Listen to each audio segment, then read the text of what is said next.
Hello, my name's Elsie. I'm 28 years old, and I gave birth to my beautiful son nearly a year ago. As much as I would love to say that these past few months have been amazing, I have to admit that it hasn't been. Let me start from the beginning. The first thing you should know about me is that I'm the daughter of a single mother who raised me in poverty. I've seen a woman juggle 4 jobs just to make sure that I had food on my plate and a good education. There's nobody in this world that I respect and I admire more than her. Seeing her work so hard inspired me to do the same, and I managed to get into a great college with a full scholarship. I picked up a few odd jobs to manage my expenses as well, and I was living well. During my last year of college, I met my now ex-husband, Peter. Peter and I met at the coffee shop that I worked at. He was a regular and happened to turn up one day at closing time when I was the only one there. We got to talking and we decided to go on a date. One date turned into many more, and then we were in an official relationship. One thing about Peter, he came from a very privileged background, and he let that show in every way possible. He never wore cheap clothes and almost always had the best version of every electronic gadget. He even had his own house by the age of 22. Anyway, I didn't care for his money. I knew firsthand how money never made me as happy as I was when it was only my mother and me. Peter and I got married after dating for 3 years. It was honestly one of the best days of my life. About 2 years after we got married, we were both ready to start trying for a baby. I got pregnant pretty quickly, and before I knew it, 9 months had passed and I was nearing my due date. Now, I wanted my mother to be by my side while I was giving birth because I wanted her to be there with me at all major milestones of my life. Unfortunately, my mom had to work, so she couldn't attend. My mom continued to work hard and refused to let me help out with money at all. The only way she'd accept help is if I bought her groceries or other important things that she probably wouldn't have been able to afford, so I did that instead. Anyway, I ended up giving birth to the most beautiful, perfect baby boy. I was discharged from the hospital the next day, and my mom came over that very day to meet me and the baby. Since it was the weekend, she asked me if she could stay with me and help me recover and get used to having a newborn at home. Of course, I agreed. I made that decision without Peter, so as soon as he got home from work, I informed him of my mom staying with us. "Sweetie, so I need to tell you something." "Yes, what is it?" "So, my mom is in the other room. She came to visit me after giving birth to check in on me and to meet our child." "Okay." "Yeah, and she asked me if she could stay for the weekend, and I said yes."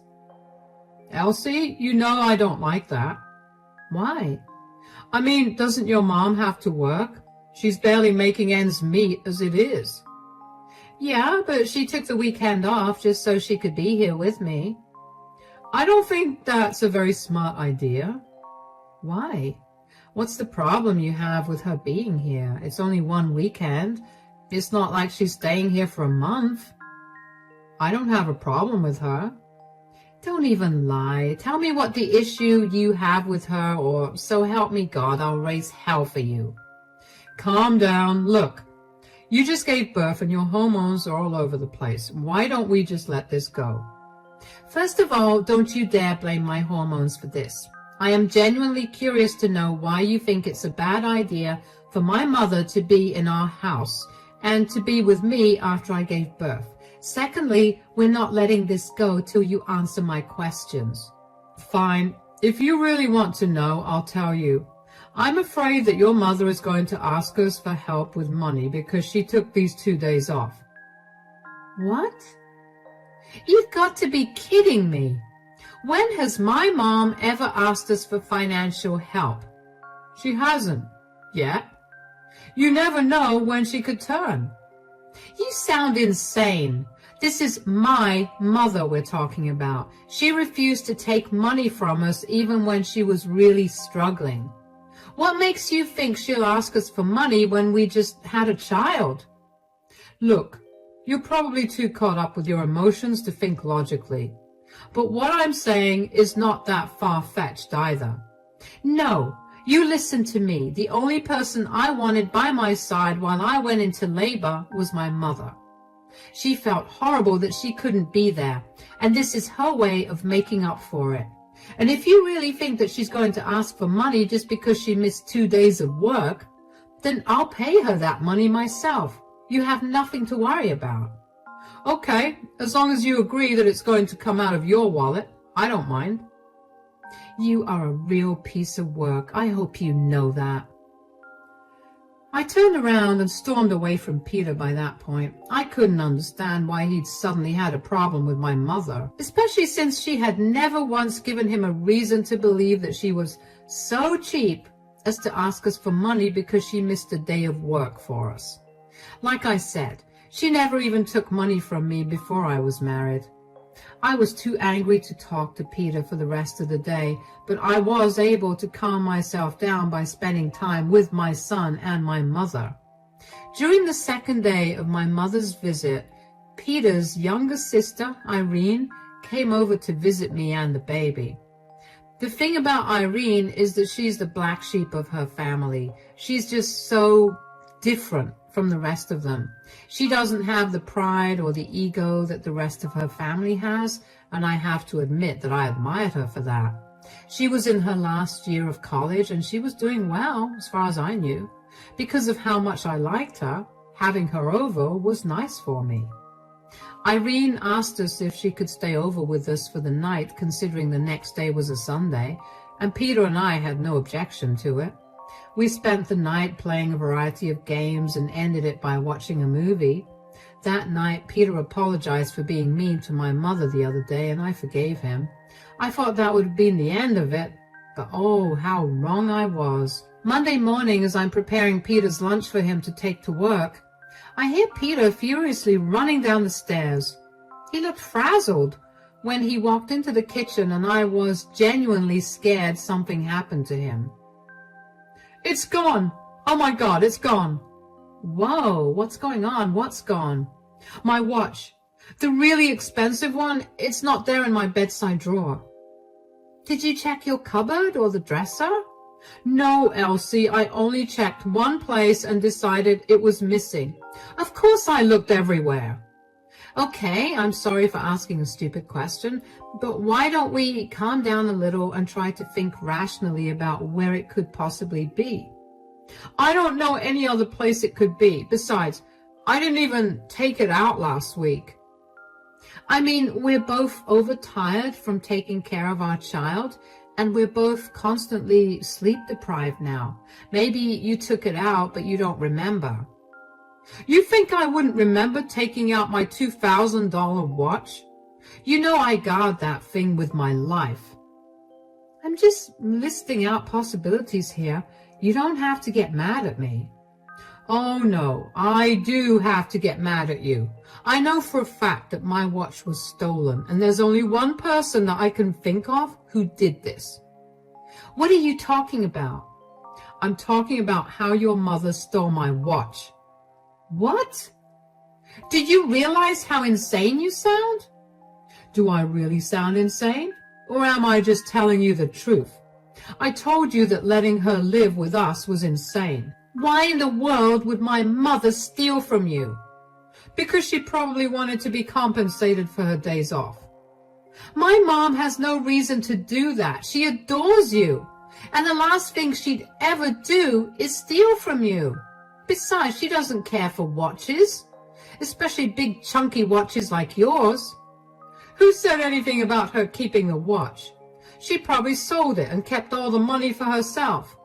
I mean, what more would you expect from a desperate scum like her? Excuse me? That is my mother you're talking about. You do not call her names. You have no proof of her stealing anything, so keep your thoughts to yourself. How can I? You were the one who allowed her to stay here, knowing full well that our house was full of things that she could easily pawn off to help her live a better life. I will not take you slandering my mother this way? Then ask her to pay up for the watch or return it to me. If she can't, then you said that you would help her out, so I expect you to pay me back." "Are you being serious right now?" "Believe me, Elsie, I've never been this serious in my life." Peter scowled at me and then left the house in a huff. I was in shock. I never expected Peter to accuse my mother of stealing his stupid watch. My mother was the most honest and hard-working person I knew. She couldn't even hurt a fly, let alone steal an expensive watch.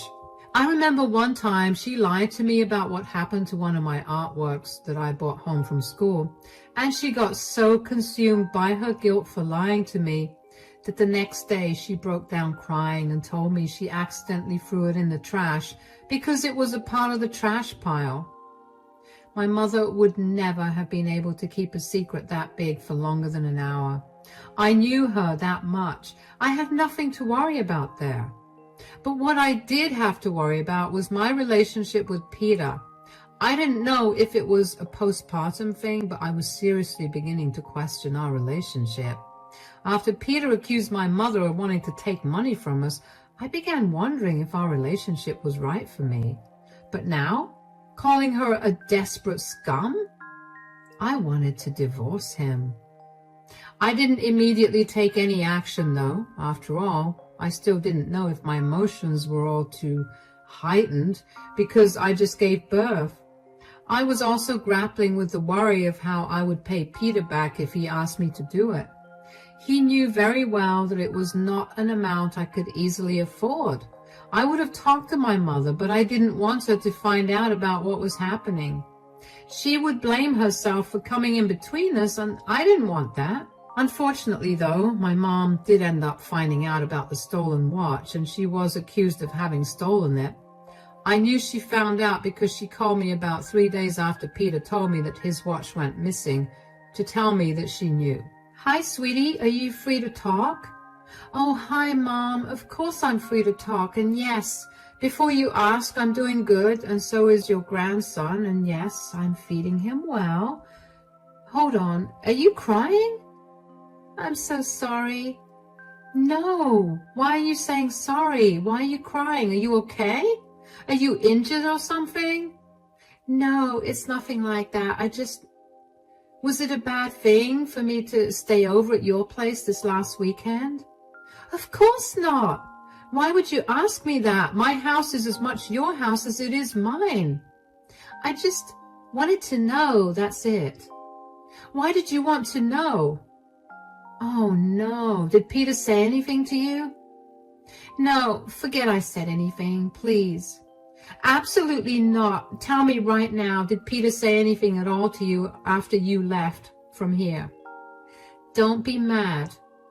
But he called me up 2 days ago and he began yelling at me. He called me all sorts of names, including a thief. I had no idea what he was talking about, and then he told me that his $2,000 watch was missing. He told me that the only person who could steal it was me, and Sweetie, you have to believe me. I didn't steal anything." "Mom, I know you didn't steal anything. I told him as much.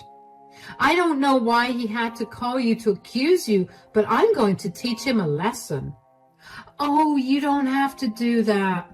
Just as long as you believe me, I'm okay. I didn't tell you immediately because he threatened to take legal action against me if I told you.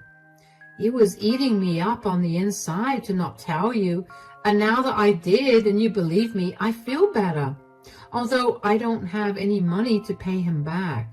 "What are you talking about? You didn't steal it, so you don't have to pay for anything." "Yeah, you and I know that, but Peter does not. He sounded very angry when he told me that I had a week to pay for his lost watch." "You don't have to worry about that at all, okay, Mom? Let me take care of this. I'm going to find this watch for him, and then when he least expects it, I'm going to hand him divorce papers." "Divorce? I didn't want things to get this bad, sweetie. You can't divorce the man. You love him. He's the father of your child." I loved him, yes, but this is not the man I fell in love with. This is a man that cares more about himself than anyone else, and I've been blind to it for so long. I draw the line at him hurting the one person in the world I look up to the most. Okay, sweetie, I'll be here to help you out with whatever you need. Thank you so much for sticking up for me and for believing me. Of course, Mom. Now, you try to forget all about this and let me take care of things. Anger, pure, unfiltered anger is what I felt after that call. I couldn't believe the lengths that Peter would go to just to belittle my mother. Calling her names and demanding she pay for the watch was not something I could tolerate. So I decided to do some digging. I went to all the reputed jewelry stores in our town and even scoured the internet for any traces of the watch. I hadn't found anything. That left only one place, the pawn shops. I went to practically all the pawn shops in town. Don't ask me how I managed to do that and take care of a newborn. Let's just say that when your mother's instincts kick in, you suddenly become a superhuman who's able to complete any task, whether child-related or not. Anyway, none of the major pawn shops in my town had the watch, and just as I was about to give up, I remembered that there was a tiny pawn shop just 3 blocks away from my house. I crossed my fingers and hoped that the watch would be there, and wouldn't you know it, it was. The pawn shop owner let me have a look at the watch, and after a little prodding and begging, he finally told me who sold it to him. I was so beyond shocked at who stole the watch that I asked him if I could see the CCTV footage of the day. He let me see it, and when I confirmed that he was telling the truth, I asked him for a printout of the culprit in the store that day. I also made a quick phone call and found out why the watch got stolen in the first place. When I found the watch, it had already been a week since it got stolen, and it had also been a week since Peter talked to me. So I couldn't wait to get back home and shove the evidence of the thief in his face. Thankfully, Peter was at home when I got back. So I went around to a few pawn shops today to search for your watch. The watch that your mother stole from me, and did you find anything? I did find the watch, yes. But I asked the pawn shop owner about who sold the watch and when. Did he tell you that your mother stole it? Is this your roundabout way of apologizing to me? No, I have nothing to apologize for. What do you mean? The pawn shop owner told me the funniest thing. Apparently someone did sell him the watch last weekend, and it wasn't my mother. What? Then who was it? It was your sister, Irene. What? That's impossible. I knew you'd doubt me, so I asked the owner to give me photographs of the CCTV footage of the day that Irene walked into the shop and sold him the watch. Here you go. There she is, clear as day, and there is the watch on the counter. And before you question if it really is your watch, the watch is engraved with your initials on the back. But why would Irene steal from me? It's simple. I called your mother, and it turns out that she cut Irene off because she caught Irene stealing from her too. Irene probably got desperate for money and she stole from you.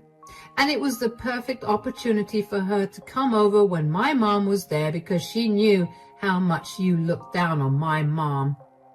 Look, I'm really sorry. I didn't mean to. Save it. I don't want to hear any apologies from you. All I want is for you to call Irene over and confront her about this whole thing. I'll definitely do it. In the meantime, I know you don't want any apologies, but I really am sorry for all of this and for all the things I said. Are you really sorry? Or is this just an apology meant to make me happy for the moment? Are you going to turn on my mother again when something else of yours goes missing? I explained to you why I thought that way. I still agree with my reasoning. It's just that this time your mom didn't do anything and I was wrong. I'm sorry, okay? Whatever. Just call Irene over so you can talk to her about this. Hearing that Peter still thought he was right for being so elitist made one thing clear in my mind. I needed to divorce him. One of the first things I ever opened up to him about was how much I loved my mother. He knew how important she was to me. He knew how selfless my mother was, yet he couldn't look past her class to see the person she truly was. While Peter called Irene up and asked her to come over to our place that weekend, I went out to file for our divorce. When Peter was at work, I gradually packed up my things and shifted them to my mom's place. My mom was helpful, but she was silent for the most part. I knew that she was inwardly berating herself, but I also knew that I did not have the mental capacity at that point to explain things to her in a better manner. I just always reassured her that she was not the reason for everything that was happening.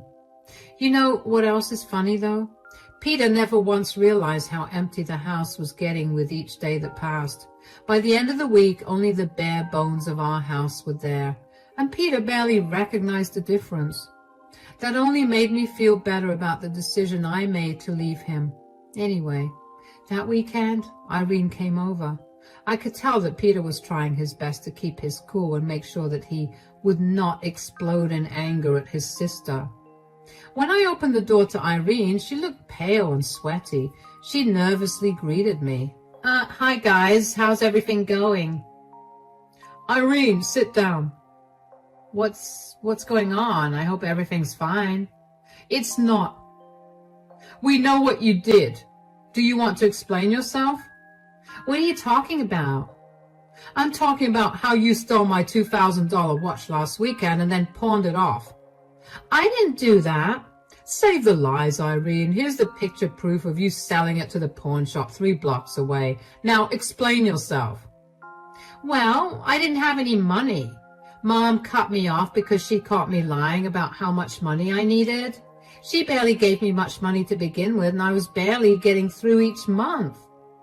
I tried for months to find a job, but everywhere I applied either turned me down or never responded. I needed to get some money somehow. So, you couldn't have just asked me for some help. You had to steal from me? You don't think it's humiliating to ask you that? You never miss a chance to shame me for asking you for help, be it money or anything else. Oh, I have to agree with you on that. What? Why are you agreeing with her? Because she's right. You make it so hard for anybody to approach you for help because you always lord it over them as some insult. We can talk about this later. No, actually, I don't want to talk about this later. Here's the divorce papers. I'm moving out. What? What is this? Why are you divorcing me? I don't want to be with a man that would so willingly accuse my mother of stealing from him and then calling her a desperate scum just because she earns less than him. Not to mention, you didn't even apologize for anything that you said. You cannot be serious, Irene. This is all your fault. If you hadn't stolen my watch, I wouldn't have to deal with a divorce. No, Irene, you are not to blame for the divorce at all. Look, I get how hard it is to get a job right now, and I'm sure that I could help you find something. You stealing the watch only finally opened my eyes to what kind of a person Peter truly is. You're taking the side of a thief over the father of your child? If you can't see why exactly she became a thief, then it's only proving my point. So you only asked me to call her here so you could humiliate me? Of course. You need to understand how humiliated I felt when you accused my mom of being a thief. And then you also went ahead and told her that over the call, and also threatened to take legal action against her. Yes, I know about your call to her. I was just very angry about the whole thing. I didn't mean to. Whether you meant to call her and accuse her of stealing from you or not, you still did it. That's enough for me to leave you. If you want to discuss custody agreements and all that, you can talk to my lawyer. You can't just leave me like that. Don't I mean anything to you at all?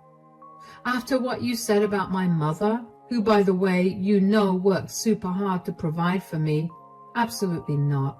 You don't deserve my love, and I'd much rather be a single mom than be with someone who constantly looks down on me and my family.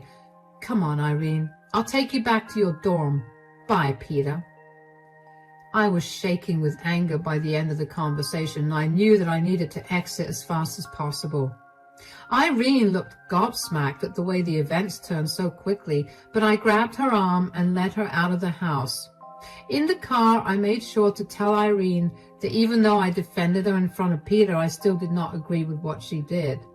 She needed to properly apologize to Peter and work towards paying him back. Irene began to cry and thanked me profusely for being so understanding. I felt so bad for her because I knew just what kind of person my mother-in-law was. Peter got his better than everyone attitude from somewhere after all. After I dropped Irene off at her dorm, I made my way to my mom's place. My mom greeted me with the biggest hug and cried into my shoulder. She felt horrible because she thought she was the reason that Peter and I were getting a divorce. But after a long conversation, I helped her realize why that was not the case. Peter did not stop trying to get in contact with me, but I made it explicitly clear that I wanted nothing to do with him and that if he wanted to talk to me, he could go through my lawyer. Thankfully, Peter realized eventually that I was not going to back down on my decision, so he signed the papers and we got divorced pretty quickly. We had also signed prenups, and that made the entire process so much easier. As for custody of our child, my state favors the mother, so I managed to get full custody. But Peter got visitation every weekend, and for the sake of our child, I decided to be as civil as possible with Peter. That will obviously stop the second that Peter starts bad-mouthing me or anybody that he considers beneath him to our son. Anyway, it's been a good few months since Peter and I got a divorce, and Peter still texts me from time to time to tell me that he regrets what he said every day. He tells me that he still loves me, but I can't help but think that it isn't true, especially since he had been so ready to put me and my mother through financial ruin over a watch. Because I never replied to him, he suddenly switched from professing his love for me to telling me I was a poor, disgusting scum who only used him. I could tell that he was saying that to get a rise out of me, but I also couldn't help but wonder if he thought that way of me throughout our relationship. I got a lot of calls from Peter's family calling me a pathetic person for leaving Peter and for helping Irene get a job. I blocked them all, moved on with my life. My divorce from Peter ended up bringing me some really good luck because the very same day our divorce got finalized, I got a huge promotion at work. So I can now live a lot more comfortably and I can save up a lot more for my son. Right now, I still live with my mother because my income is also helping her, and she means the world to me. I've learned my lesson. I'm never going to let anyone belittle me or my family ever again. Thank you for listening to my story.